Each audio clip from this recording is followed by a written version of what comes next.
یہ جس کو بڑے اہتمام کے ساتھ قرآن نے بیان کیا ہے یہ عالم بیداری کی کہانی ہے، اور وہ اس لیے بھی کہ اگر صرف خواب کی بات ہوتی تو لوگ دین سے منحرف نہ ہوتے۔ یعنی ایک طرف تو کفار نے اس کا مذاق اڑایا اور اس بات کو ہلکا جانا،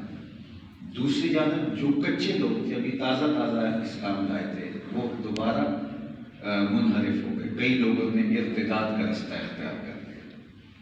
اور حضور نے سب سے پہلے یہ واقعہ ذکر کیا تھا زلجبی حانی سے، جن کے گھر سے یہ واقعہ ہوا، تو انہوں نے کہا کہ یہ بات آپ قریش کو کسی کو نہ بتائیے گا، وہ اس کو حل کر جانے گے، لیکن حضور من اللہ معمور تھے، اللہ کے حکم کے پابند تھے اور بتانے پہ معمور تھے۔ تو اس کا مطلب یہ ہے کہ یہ خواب کی بات نہیں تھی، خواب کے اندر تو عمومی طور پہ یہ پچھلے جمعے کی اجمالاً ذکر ہوا تھا، ہم بہت سارے خواب دیکھتے ہیں اور بڑے عجیب و غریب بھی ہوتے ہیں، لیکن خواب کا لفظ آنے سے انکار کا راستہ بند ہو جاتا ہے۔ تو اللہ کے محبوب علیہ السلام سے مسجد حرام سے لے کر مسجد اقصیٰ تک، چونکہ جو انکار ہوا وہ اتنا ہی ہوا، جو آگے آسمانوں تک جانے کی کہانی ہے وہ تو حدیث میں، وہ تو حضور نے اپنے خاص لوگوں کو بتایا، اپنے ماننے والوں کو بتایا۔ جو قریش مکہ تھے، ابو جہل تھا اور باقی اس کے حواری تھے، وہ تو اتنا ماننے کے لیے بھی تیار نہیں تھے کہ آپ مسجد حرام سے مسجد اقصیٰ تک رات کے مختصر حصے میں جا سکتے اور واپس پلٹ کے آ سکتے، تو وہ اس قدر بھی ماننے کے لیے تیار نہیں تھے۔ لیکن جو ماننے والے تھے انہوں نے تصدیق کی، تو پھر آقا کریم نے ان سے کہا ثم عرج بنا الی السماء، یہ تو سب کو بتانے والی عام کہانی تھی جس کو انہوں نے ماننے سے انکار کر دیا، لیکن کہانی تو اس سے بھی آگے کی ہے، سنو پھر مجھے آسمان کی طرف بھی لے جائے۔ اور پھر اللہ کے محبوب علیہ السلام کے سارے واقعات جو ہیں وہ بیان فرمائے۔ اس میں انبیاء علیہ السلام کی عبادت ہے مسجد اقصیٰ میں، تمام انبیاء علیہ السلام حضور کے پیچھے نماز پڑھتے ہیں، اور پھر حضور جب آسمان کی طرف جاتے ہیں تو دروازہ باقاعدہ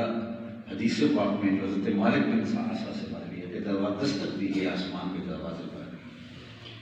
ویسے تو جو ہمارے فلاسفہ ہیں وہ کہتے ہیں کہ آسمان جوہر ہے، بسیط ہے،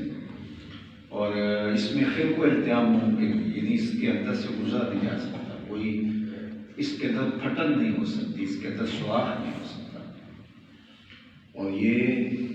اس کے ہم نوا مستشرقین بھی ہیں، وہ کہتے ہیں نہیں واقعی نہیں ہو سکتا، اور وہ مستشرقین اس بات کو مانتے ہیں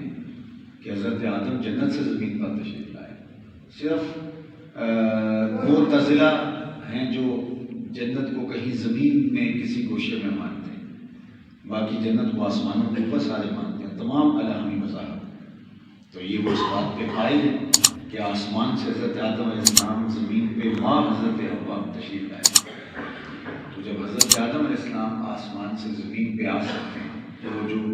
آسمان میں کوئی سوراخ نہیں ہو سکتا تو وہ پھر کیسے آ گئے؟ تو ہمارا یہ عقیدہ ہے کہ حضرت عیسیٰ علیہ السلام آسمان پہ تشریف لے گئے،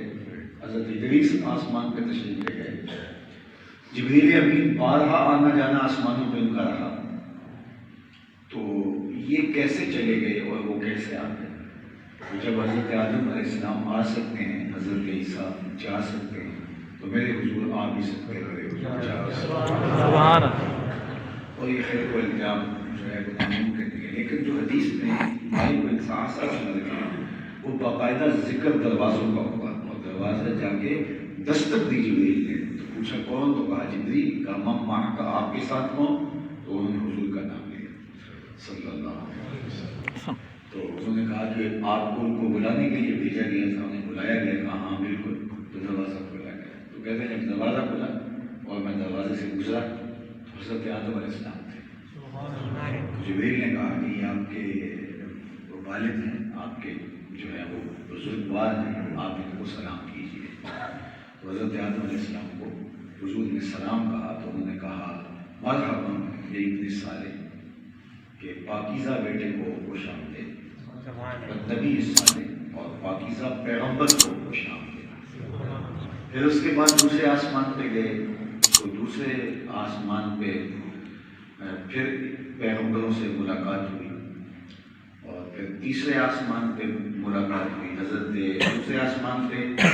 حضرت عیسیٰ علیہ السلام سے اور حضرت ہارون علیہ السلام سے ملاقات ہوئی، اور تیسرے آسمان پہ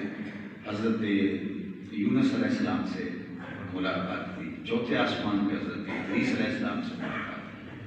اور پانچویں آسمان پہ حضرت ہارون علیہ السلام سے ملاقات ہوئی، چھٹے آسمان پہ حضرت موسیٰ علیہ السلام سے ملاقات ہوئی، اور ساتویں آسمان پہ حدیث میں آتا حضرت ابراہیم علیہ السلام سے ملاقات ہوئی۔ حضرت موسیٰ علیہ السلام سے ہر ایک نے یہ کہا اخی صالح النبی صالح مرحبا بالاخی صالح بالنبی صالح، لیکن صرف چھٹے آسمان پہ یہ واقعہ ہوا کہ حضور جب گزرے حضرت موسیٰ وہ پڑھے تو ان سے پوچھا گیا کہ آپ کیوں روئے ہیں؟ تو انہوں نے کہا کہ میں اس لیے رویا ہوں کہ یہ جو جوان راہ جا رہے ہیں ان کی امت قیامت کے دن میری امت سے زیادہ جنت میں جائے گی۔